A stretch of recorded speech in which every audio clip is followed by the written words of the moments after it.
L'une des dépenses les plus lourdes de l'État, c'est donc la paye de ses agents. Un vrai casse-tête qui se reproduit à chaque fin de mois dans tout le pays. Pour s'en rendre compte, nous nous sommes rendus à Fontainebleau. Voici le plus grand hôpital de la région, un service public qui emploie 1300 fonctionnaires. Médecins, infirmières ou sages-femmes, en France, ils sont plus d'1 million de blouses blanches à travailler pour l'administration hospitalière. Coucou. Ça va? Oui. Marie-Laure, elle, est employée à la direction des ressources humaines de l'hôpital. C'est bon, à compte demandé. Je vois avec la trésor vendredi pour voir si c'est OK. Entendu, c'est parfait. Avec sa collègue, elles sont deux pour gérer à plein temps la paye de tous ses fonctionnaires. Et pour Marie-Laure, chaque jour c'est l'enfer. Car dans la fonction publique, en plus du salaire de base, il faut jongler avec beaucoup d'autres chiffres, à commencer par les heures supplémentaires. Donc là, il a commencé samedi à 19h30. Donc comme il y a la lettre C, ça veut dire qu'il fait 12 heures. Et pour corser l'exercice, Marie-Laure doit aussi composer avec tout un système de primes très complexe. L'administration française en compte des centaines. Il y a une indemnité de résidence, une prime de suggestion, certaines primes forfaitaires, des indemnités de chaussures. Résultat, au milieu de tout ça, Marie-Laure galère pour chacune des 1300 fiches de salaire. D'autant qu'elle doit rentrer tous ces détails à la main dans l'ordinateur, car les logiciels de l'administration ne sont pas tous compatibles entre eux. Ça vous ferait gagner combien de temps justement de ne pas rentrer manuellement tout ce que vous avez rentré comme information, de faire du cas par cas et que ce soit un peu plus automatisé? Au niveau des saisies, ça nous ferait gagner la moitié du temps. Parce que c'est comme on a tout le calcul plus la saisie, on gagnerait la moitié de notre temps actuellement. Et le problème, c'est que bien souvent, c'est le même casse-tête dans toute la fonction publique. Alors, pour simplifier tout cela, et surtout économiser des millions d'euros dans les DRH de l'administration, l'État a décidé de créer une agence, l'un de ces fameux organismes méconnus des Français. En 2007, c'est donc ici, dans cet immeuble en plein Paris, que 500 fonctionnaires se mettent au travail. L'agence est baptisée ONP, pour Opérateur National de Paye. Son objectif, simplifier la paye dans toute la fonction publique et harmoniser les fameux logiciels qui posent problème. À la clé, une économie annoncée de 200 millions d'euros. Sauf que l'an dernier, catastrophe, on apprend que l'État abandonne le projet. Un abandon brutal qui va pousser les sénateurs à demander des comptes aux responsables de l'agence. C'est Jacques Marzin, le patron de tous les services informatiques de l'État, qui est auditionné, sommé de s'expliquer sur l'échec de l'agence. Et voici ce qu'il avance. Des difficultés sont apparues dans plusieurs ministères concernant le raccordement au calculateur national, qui ont débouché sur des annonces de décalage temporel. En clair, un très gros bug. Et quand les sénateurs demandent à Jacques Marzin de chiffrer les sommes investies dans ce projet inabouti, il annonce une somme colossale. La somme de 1,2 milliard d'euros d'investissement pur s'entend sur la globalité du programme. Il s'agit des coûts complets qui comprennent les dépenses de personnel de l'administration, la maintenance et les acquisitions de matériel. Plus d'1,2 milliard d'euros dépensés pour rien. Pour comprendre comment une agence de l'État a pu débourser autant d'argent en pure perte, nous sommes allés voir un spécialiste qui connaît ce dossier comme personne. La porte est ouverte. Reynald Fléchaud est journaliste pour ce site internet spécialisé dans l'informatique. Bonjour. Durant des mois, il a suivi cette affaire de très près. Un échec retentissant qui, selon Reynald, était prévisible dès le départ. Je terminerai le papier sur les antivirus dans la journée. En effet, le projet a été développé pendant des mois, loin des méthodes habituelles. À l'origine, les 500 fonctionnaires de l'ONP devaient plancher sur un modèle de super logiciel. Un modèle que d'autres équipes basées dans les plus grands ministères qui chapeautent l'administration auraient ensuite adapté. Sauf que chacun a travaillé dans son coin, sans trop se parler, et surtout en même temps.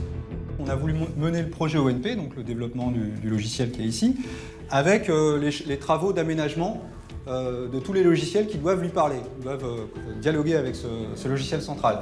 Et ça, on ne fait pas ça d'habitude en informatique. D'habitude, on termine un premier projet et ensuite on fait les autres pour être bien sûr des interfaces, autrement dit de la manière dont on va pouvoir parler avec le projet central. Le résultat de ce cafouillage, un super logiciel de paye qui, après 7 ans, n'a finalement jamais servi. Il y a bien un logiciel qui existe, mais qui est totalement inutile. D'ailleurs, il est tellement inutile qu'il a été, dans la comptabilité de l'État, il a été ramené à l'euro symbolique. Donc ça veut dire que ça, aujourd'hui, ça vaut 1 euro. Et à ce jour, et après de multiples reports, aucun des ministères qui devaient se connecter à l'ONP n'y est parvenu. Au bout du compte, voilà donc comment cette usine à gaz qui a coûté près d'1,3 milliard aux Français ne vaut plus aujourd'hui qu'1 euro. Nous avons donc décidé d'enquêter plus avant sur ce gouffre financier auprès du ministère chargé du dossier, celui de l'économie à Bercy. Et en fouillant un peu, surprise, voilà ce que nous avons découvert. Malgré ce fiasco, le projet est relancé. En effet, en février dernier, Bercy a discrètement créé une nouvelle agence pour poursuivre le travail. Son nom, le Centre interministériel de services informatiques relatifs aux ressources humaines. Nous avons donc appelé le ministère, dont ce centre dépend, pour pouvoir y tourner. Oui, bonjour madame. Oui, bonjour. Je cherche à joindre le Centre interministériel de services informatiques relatifs aux ressources humaines, s'il vous plaît. Après un petit moment d'attente, Madame, merci d'avoir patienté. Ça y est, en fait, j'ai eu tout à coup le Eureka, Centre interministériel des services informatiques en matière de ressources humaines. Oui, anciennement, ça s'appelle l'Office national de paye, ce qui était beaucoup plus simple. C'est ça. Je vous mets en relation. Bonne journée, au revoir madame. Bonne journée à vous, au revoir. finalement, nous atterrissons au service communication de Bercy. Vous connaissez ce centre-là? Non, je connais pas. D'accord, je vous envoie un mail tout de suite. Malgré nos demandes de tournage, nous n'avons jamais eu de réponse. Mais en poussant notre enquête, nous avons découvert que non seulement l'ONP reprenait du service, mais qu'en plus, elle recrutait. On trouve même des offres d'emploi comme celle-ci pour un poste de responsable juridique. Alors, nous avons décidé de tenter notre chance en nous faisant passer pour un étudiant à la recherche d'un stage. Ce matin-là, nous nous présentons à l'adresse indiquée en caméra cachée. Merci. Je cherche à joindre monsieur... C'est l'un des dirigeants de l'agence qui nous reçoit et nous ne sommes pas au bout de nos surprises. Tout de suite sur D8, la suite d'enquête d'actualité. Vous allez voir comment l'État est en train de relancer un énorme projet qui, pourtant, a déjà coûté plus d'1 milliard d'euros aux Français en pure perte. C'est le plus gros projet quasiment d'Europe, voire du monde, de paye. C'est très longue haleine, ce genre de projet. Dans les palais de la République, nous avons aussi découvert que certains hauts fonctionnaires bénéficient de postes très bien rémunérés, mais dont l'utilité peut parfois poser question. On pourra en supprimer les 3 quarts, si vous voulez. Beaucoup de gens se contentent de faire semblant. Nous avons également pu pénétrer dans les coulisses de l'une des plus grandes institutions du pays, l'Académie française. Et vous verrez que l'argent de l'État sert notamment à financer des appartements de fonction et des avantages en nature très confortables. Ils ne payent pas de loyer, ils ne payent évidemment pas l'électricité, pas les transports, ils ont des voitures avec chauffeur. Quasiment tout est payé. En poussant notre enquête, nous avons découvert que non seulement l'ONP reprenait du service, mais qu'en plus elle recrutait. On trouve même des offres d'emploi comme celle-ci pour un poste de responsable juridique. Alors nous avons décidé de tenter notre chance en nous faisant passer pour un étudiant à la recherche d'un stage. Ce matin-là, nous nous présentons à l'adresse indiquée en caméra cachée. Merci. Je cherche à joindre monsieur... C'est l'un des dirigeants de l'agence qui nous reçoit. Et nous ne sommes pas au bout de nos surprises. C'est pour un stage en fait, je suis très intéressée. Et d'autant plus que je sais que c'est nouveau ici. Enfin, si nous voulons, c'est le prolongement de quelque chose d'ancien. Ce cadre nous le confirme. Malgré le milliard d'euros gaspillés, le fameux opérateur national de paye existe toujours. Officiellement sous une autre forme, mais à la même adresse. Nous découvrons donc cette agence où travaillent aujourd'hui 130 personnes. Donc vous êtes en première année. Oui. L'entretien commence pour nous présenter le stage. Nous posons quelques questions, mais très vite, ce dirigeant va nous livrer des infos sur l'objectif de cette agence nouvellement créée. C'est le plus gros projet quasiment d'Europe, voire du monde, de paye.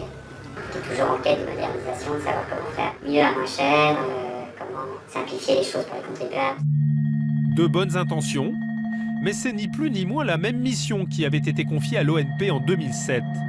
Et notre interlocuteur qui participe à l'aventure depuis le début va vite nous faire comprendre pourquoi le projet traîne depuis des années. Le décret de 2007, alors après 2008 on constitue les équipes, 2009 on monte en puissance, 2010 on commence à... Voilà, c'est très longue haleine ce genre de projet. Selon lui, l'ONP n'a finalement jamais réussi à simplifier la paye des fonctionnaires, notamment parce que l'agence a buté sur le fameux système des primes, celui auquel est confrontée Marie-Laure, souvenez-vous, à l'hôpital de Fontainebleau. Des primes, on en compte plus de 1800 dans la fonction publique. Il y a des primes pour les 3 gardiens de phare qui restent, qui sont fonctionnaires, les 4 bûcherons dans les Ardennes qui sont à 2 ans de retraite, mais ils sont encore là, ils sont payés, ils sont encore fonctionnaires parce qu'à l'époque à l'agriculture il y en avait, bon, enfin bref, des choses comme ça. Donc il faut supprimer tout ça, rationaliser tout ça. Mais pourquoi continuer si ça ne marche pas? Pour ce dirigeant, tout cet argent n'a pas été dépensé pour rien, même avec une ardoise de plus d'1 milliard d'euros. Oui, c'était pas acheté, forcément, puisqu'on retire les bienfaits des échecs. Donc il y a beaucoup de choses qui ont permis d'être. D'ailleurs, sinon, ça n'existerait plus, si ça n'intéressait pas l'État. L'État, bien décidé à relancer le projet. Merci beaucoup en tout cas. Un nouveau budget de 20 millions d'euros vient d'être débloqué pour faire tourner cette agence nouvelle version et pour tenter enfin de simplifier la paye des fonctionnaires.